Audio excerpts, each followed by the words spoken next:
minumnya, Ustaz. Oke, syukran.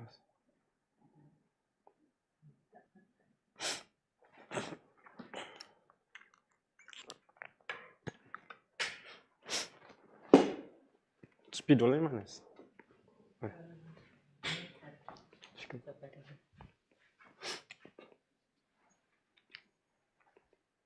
Mau dimulai, Ustaz? Mulai aja.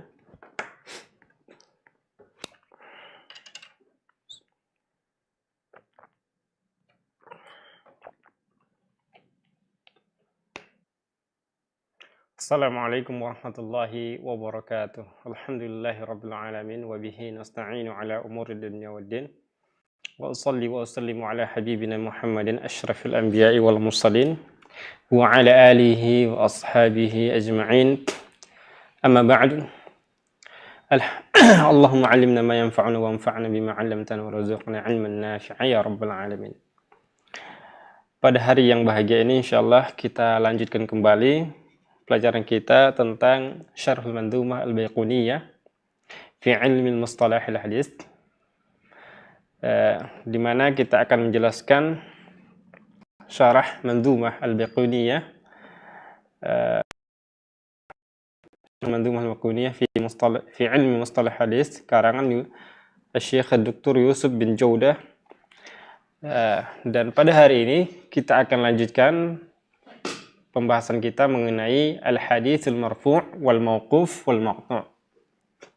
Nah, sebelumnya kita sudah bahas tentang apa yang dimaksud dengan al-hadits al-marfu' menurut An-Nadhim, menurut Imam Al-Baiquni. Kemudian dijelaskan lagi oleh penulis buku ini, syarahnya, di mana beliau itu mendefinisikan yang dimaksud dengan al-hadits marfu' itu beda lagi.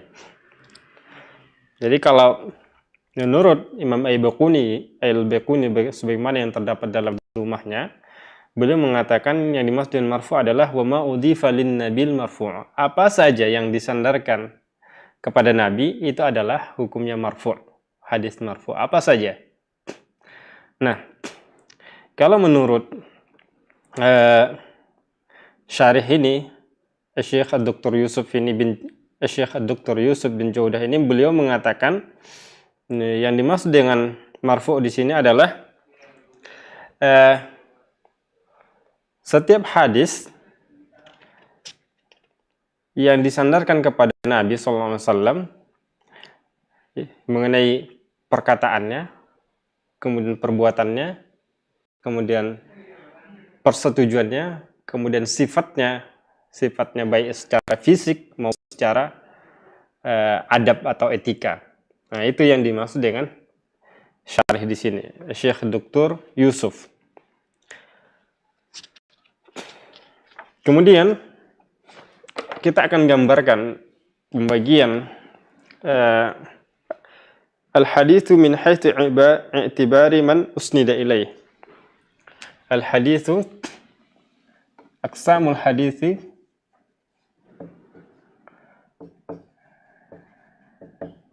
bi'tibari min haitsu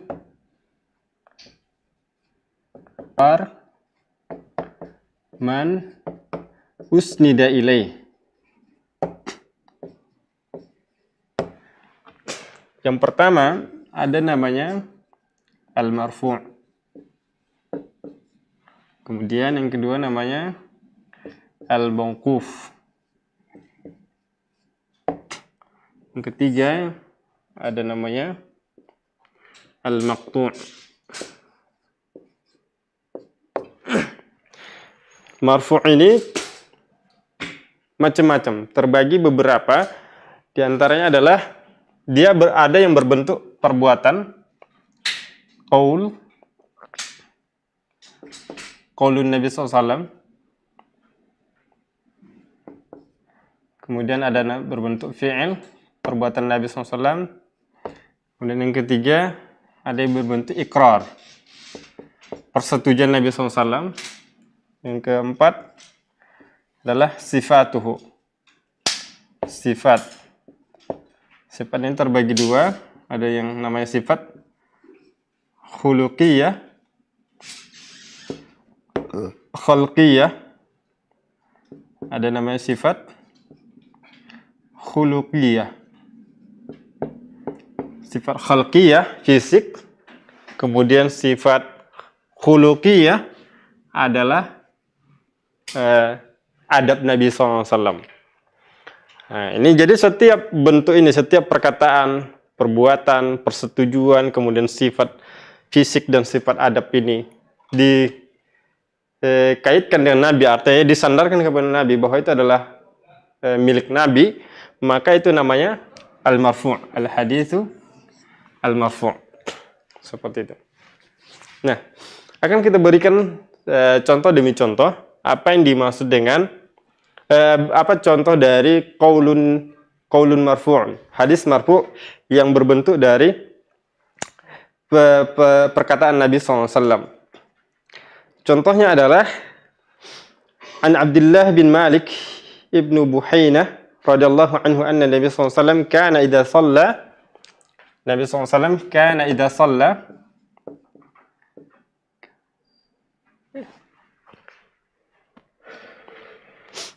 ini adalah salah. Ini adalah perbuatan, fi'il. Contohnya adalah Nabi SAW mengatakan, qala Nabi SAW an Abdullah bin Mas'ud radhiyallahu anhu qala Nabi sallallahu alaihi wasallam la hasada fi illa fi itsnaini. La hasada illa fi itsnaini.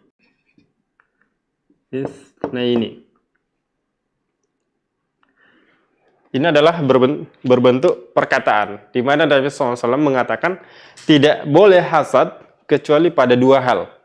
Ya, kecuali pada dua hal. Ini adalah bentuk perkataan Nabi SAW. Ya, apa saja itu? Yang dua itu, yang pertama adalah rajulun atahullahu malan fasullita ala halakatihi fil haqq. Jadi seseorang yang diberikan oleh Allah Subhanahu wa taala harta, diberikan oleh Allah, kemudian dia warajulun, yang kedua adalah warajulun atahullahul hikmah fahuwa yaqdi biha wa yu'allimuhu.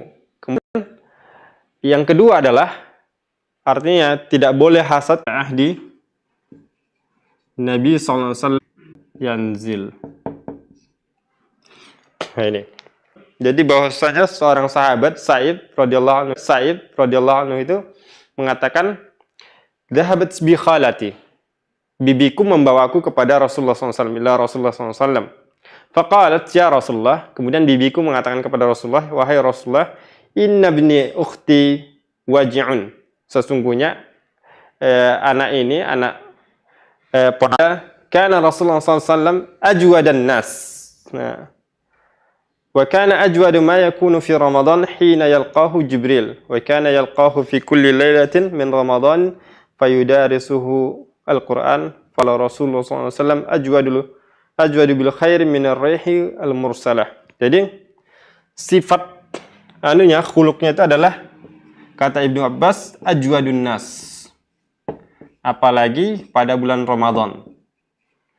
Ajwadun nas artinya adalah orang yang paling dermawan, artinya orang yang suka memberi. Nah, ini adalah sifat dari sifat mulia. Ini ada beberapa contoh yang sudah kita sebutkan, bentuk-bentuk dari hadis marfu'. Kemudian hadis marfu' ini terbagi dua, ditinjau dari sisi yang lain. Ada namanya sharih, ada namanya hukmun. Hadis marfu' ini terbagi dua lagi, ditinjau dari sisi sharihnya. Kemudian satu lagi namanya al-hukmi. Sallam atau an Rasulullah SAW wa fil fi'li ka qawli sahabi ra'aitu Rasulullah SAW fa'ala kada an Rasulullah SAW annahu fa'ala kada. Jadi dari contoh-contoh ini tadi, ini adalah semuanya berbentuk sharih, jelas. Nah, jelas. Jadi diantaranya adalah perkataan Nabi SAW, semuanya sharih, karena Nabi sendiri yang langsung mengatakannya. Kemudian ini adalah perbuatan Nabi sendiri yang langsung melakukannya. Kemudian kedua, mimma la majala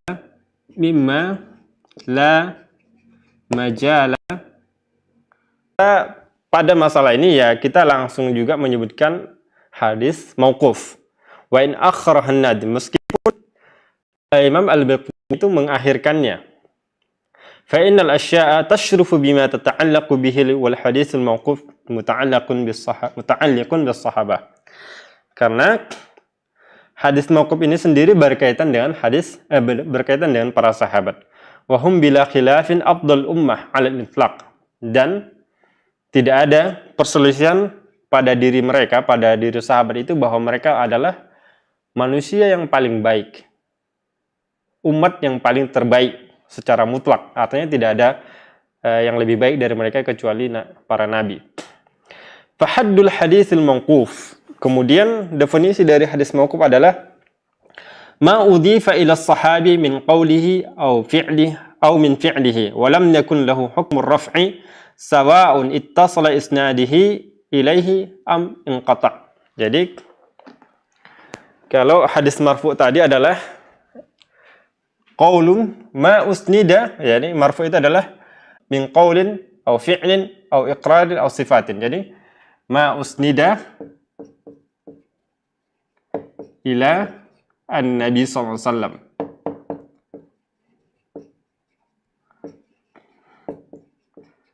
Min qaulin, baik itu perkataannya, perbuatannya, persetujuannya, sifatnya, fisiknya maupun sifat akhlaknya.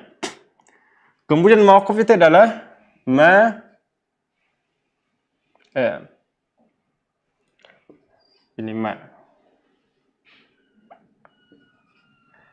usnida ila sahabi min qaulin, ini terbagi dua, min qaulin, yang kedua adalah au fi'lin. Jadi bedanya antara hadis marfu dan hadis mauquf adalah, jadi kalau hadis marfu itu adalah disandarkan, perkataan perbuatannya disandarkan kepada Nabi. Kalau mauquf itu disandarkan kepada sahabat. Kemudian apa yang dimaksud dengan sahabat? Sahabat adalah huwa kullu man laqiyan nabiyya sallallahu alaihi wasallam mu'minan waqta liqa'ihi bihi wa mata ala dhalik. Jadi siapa saja yang bertemu dengan Nabi sallallahu alaihi wasallam kemudian beriman, jadi ada syarat-syarat dikatakan sahabat. Yang pertama, dia bertemu. Syarat pertama. Kapan seseorang dikatakan sahabat? Yang pertama, bertemu dengan Nabi SAW. Kemudian yang kedua, dia beriman. Mu'minan. Dia beriman. Waqta liqa'ihi. Dia beriman waktu bertemu itu. Wa mata ala dhalik. Dan dia meninggal di atas keimanannya. Nah, jadi artinya apa? Siapa yang belum bertemu dengan Nabi, walaupun dia beriman, walaupun dia mati dalam keimanan seperti kita, maka dia tidak sahabat. Nah, termasuk tabi'in. Tabi'in ada definisinya sendiri. Kemudian artinya siapa yang bertemu Nabi tapi dia tidak beriman. Tidak beriman. Bertemu Nabi tidak beriman ketika bertemu. Namun setelah Nabi meninggal dia beriman. Nah, ini juga tidak dikatakan sahabat. Nah, atau misalnya dia bertemu Nabi kemudian beriman tapi dia meninggal murtad. Nah, maka dia tidak dikatakan sahabat.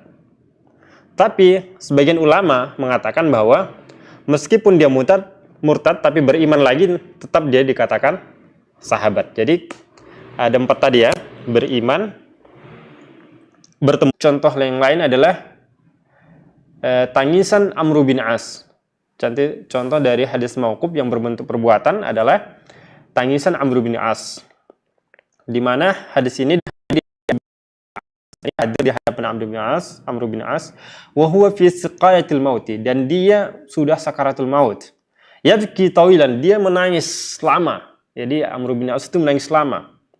Wa hawwala wajhuhu ilal jidar. Kemudian dia mengarahkan wajahnya ke dinding.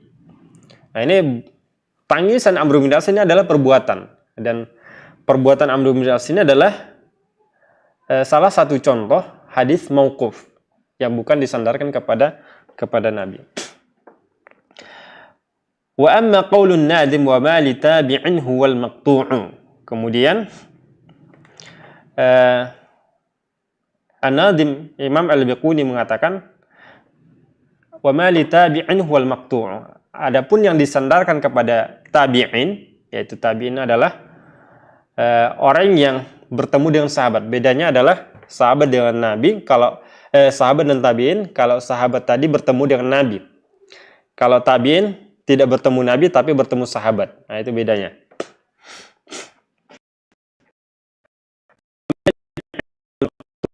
Haddal hadits maqtu'u huwa, bahwa yang dimaksud dengan hadis maqtu' adalah kullu ma udifa ila tabi'i aw fi'lan fa huwa al-maqtu'. Jadi setiap hadis yang disandarkan kepada tabi'in, artinya tabi'in itu adalah tidak, hadisnya, perkataannya atau perbuatannya tidak bisa dikatakan marfu atau mauquf. Karena marfu itu disandarkan kepada Nabi, kalau mauquf disandarkan kepada sahabat. Contohnya adalah contoh dari maqtu al-qauli, berbentuk perbuatan, dan ini juga terbagi dua. Jadi kalau ini kita definisikan adalah ma usnida ila tabi'i. Qaulun, baik itu perbuatan maupun fi'lun. Contoh qaulun adalah an yaqula ar-rawi qala Sa'id bin Musayyib kada wa kada wa ka qawli Zuhri thumma kana al-amru ala dhalika fi khilafati Abi Bakr wa sadran min khilafati Umar. Wa qawli Yahya bin Abi Katsir la yustata'u al-ilmu bi rahatil jasad. Al-maqsud anna sanad intaha 'inda at-tabi'i wa udifa al-kalam lahu wa laysa li ghairihi. Contohnya adalah Yahya ibnu Abi Katsir mengatakan, Yahya ibnu Abi Katsir mengatakan la yustata'u al-ilmu birahatil jasad. Nah, ilmu tidak didapatkan dengan istirahat. Ilmu tidak didapatkan dengan santai-santai gitu. Jadi sanad ini itu hanya sampai kepada tabi'in, tidak sampai kepada sahabat. Maka dia adalah contoh dari al-maqtu' qauli. Kemudian contoh dari al-maqtu' al-fi'li adalah an yaqula rawi, seorang rawi mengatakan fi masaili takhussul ibadat, masalan, pada masalah-masalah ibadat, misalnya kana Qatadah yaf'alu kada wa kada. Qatadah melakukan ini dan ini. Atau kana Hasan al-Basri yaf'alu fi salati kada wa kada. Atau misalnya ada orang mengatakan Hasan al-Basri itu melakukan pada salat begini-begini. Kullu hadhil amthilah lil hadits al-maqtu' li'anna ha'ula'il madhkurin min jumlati tabi'in. Contohnya adalah Al-Hasan al-Basri. Misalnya ada seorang mengatakan Al-Hasan al-Basri kana yaf'alu fi salati kada kada.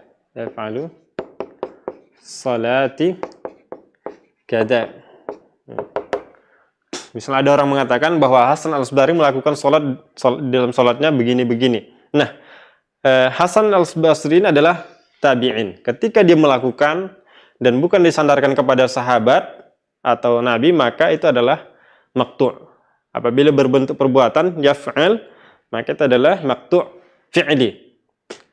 Kalau misalnya ada apabila perkataan namanya maqtu' qauli, kalau perbuatan namanya maqtu' fi'li. Oke.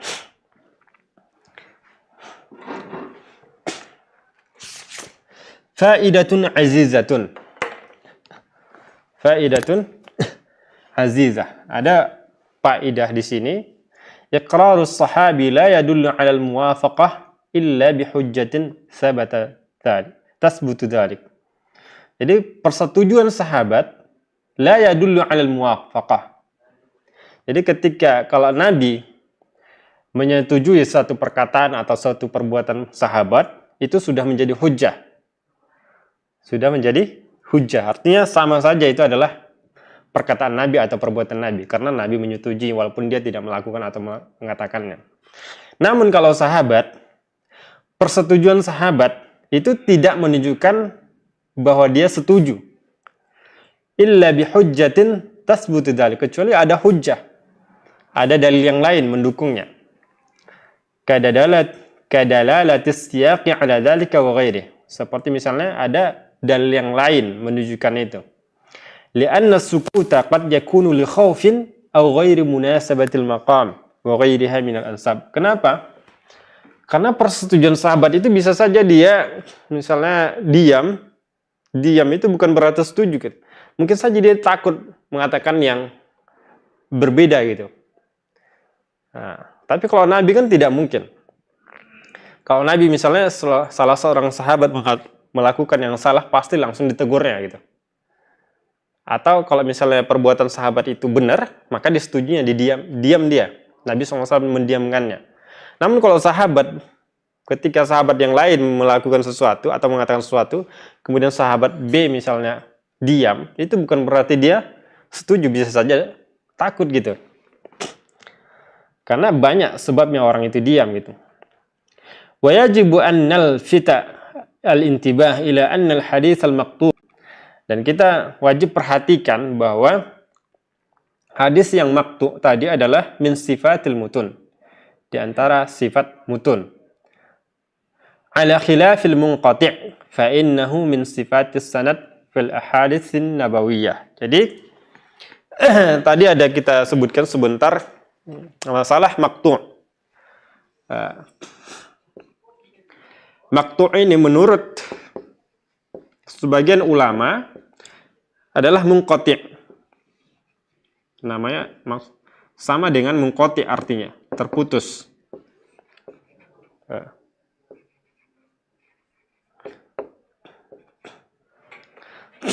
Jadi kalau menurut Imam Syafi'i, maqtu' itu adalah sama dengan munqati'. Munqati' sama saja. Maqtu' sama munqati' sama saja menurut Imam Syafi'i. Imam Asy-Syafi'i, kemudian Imam Tabrani dan Imam Ibnu Abdul Bar. Namun para ulama hadis itu membedakan antara munqati' dan maqtu'. Kalau munqati' itu adalah berkaitan dengan sanad. Berkaitan dengan sanad. Jadi kalau misalnya munqati' itu adalah misalnya begini, contohnya dari Nabi, kemudian sahabi, kemudian di sini ada tabi'in kosong misalnya. Tabi'in nggak ada, langsung ke generasi selanjutnya. Generasi selanjutnya misalnya fulan, kemudian ke Imam Tirmidzi misalnya. Nah, ini namanya munqati'. Ini ada orangnya, ini ada. Nah, satu yang terputus, satu yang tidak ada. Misalnya fulan ini langsung mengatakan an Abi Hurairah. Nah, an Abi Hurairah atau an Abdullah bin Abbas, padahal dia tidak mendengar langsung dari Abdullah bin Abbas. Maka ini namanya munqati'. Jadi masalah sanad dia. Munqati' itu adalah masalah sanad. Sementara maqtu' itu adalah masalah perbuatan atau perkataan tadi. Masalah mengenai qaulun atau fi'lun. Nah, itu bedanya. Masalah matan dia. Jadi masalah matan. Perkataan ini apakah dikatakan oleh sahabat, perkataan ini dikatakan oleh tabi'in atau tidak? Itu aja. Masalah di situ. Tapi kalau munqati beda. Nah, namun Imam Syafi'i dan Imam Tabrani tadi mengatakan maqtu dan munqati itu sama. Dan itu masalah istilah aja sebenarnya. Tapi kita jelaskan kembali bahwa munqati itu adalah berkaitan dengan masalah sanad. Kalau maqtu itu berkaitan dengan matan, itu matan itu, perkataan itu atau perbuatan itu milik siapa? Apakah benar punya tabi'in atau punya sahabat atau punya nabi? Kalau misalnya punya tabi'in namanya maqtu. Kalau misalnya punya sahabat namanya mauquf, kalau punya Nabi SAW namanya marfu'. Wa mimma yanbaghi ma'rifatuhu fi hadzal maqami anna wasf al-hadits bil marfu'i aw bil mauqufi aw bil maqtu'i la yadullu dzalika ala annahu sahihun aw dha'ifun. Jadi perlu diperhatikan juga bahwa sekarang kita membahas beberapa definisi, beberapa istilah hadis. Istilah hadis yang pertama ada nama marfu', kemudian mauquf, kemudian maqtu'. Nah, bukan berarti setiap marfu' itu adalah hadis sahih. Tidak, bukan itu pembahasan kita. Jadi bisa saja ada hadis marfu', itu bisa saja sahih, bisa saja juga dhaif. Seperti itu. Atau misalnya hadis mauquf tadi, bisa saja dhaif, bisa saja sahih. Jadi kita bukan, tapi kita bahas perkataan itu disandarkan ke siapa gitu. Perkataan itu milik siapa? Untuk mengetahuinya, itu perkataan milik siapa? Itu pembahasan kita sekarang.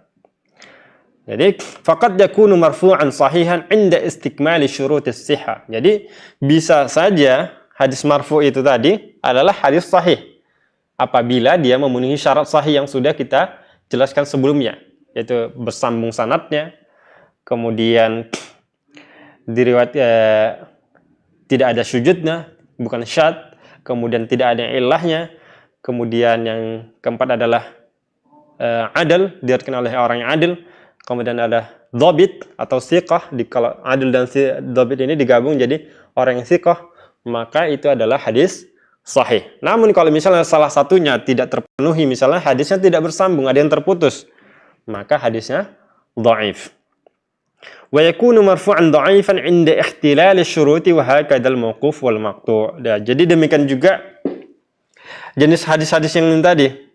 Ketika salah satu syaratnya tadi, syarat hadis sahih itu tidak terpenuhi, baik itu marfu', mauquf dan maqtu', maka itu adalah hadis dhaif. Misalnya ada perkataan sahabat tapi dia sanadnya tidak bersambung, atau salah satu sanadnya tidak dhabit, atau salah satu sanadnya tidak adil, maka perkataan sahabat tadi, hadis mauquf tadi tidak sahih atau dhaif. Jadi namanya adalah dhaif. Begitu juga dengan hadis maqtu' ini. Jadi kalau misalnya terpenuhi syaratnya semuanya, misalnya ini tadi la istata'al ilmu bi rahatil jasad. Ilmu tidak didapatkan dengan santai-santai.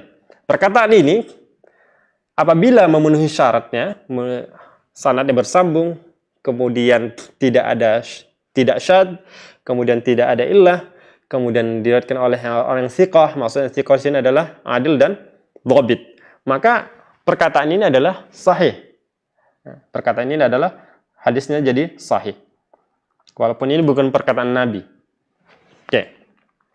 Oke, insyaallah kita lanjutkan kembali pelajaran kita mengenai syarah al-Mandhumah al-Baiquniyah. Memang sebaiknya ini mandhumahnya dihafal biar lebih bagus dan lebih matang ilmunya, biar lebih ingat. Jumlah matannya juga tidak jumlah baitnya juga tidak banyak, insyaallah. Kalau seandainya satu hari satu bait, insyaallah selama 34 hari itu selesai. Oke. Kita akhiri pertemuan ini, insyaallah kita lanjutkan kembali dengan materi al-haditsu al-musnad. Apa yang dimaksud dengan hadis musnad? Itu kita lanjutkan pada pertemuan berikutnya. Subhanakallah bihamdika asyhadu an la ilaha illa anta astaghfiruka wa atubu ilaika. Assalamualaikum warahmatullahi wabarakatuh.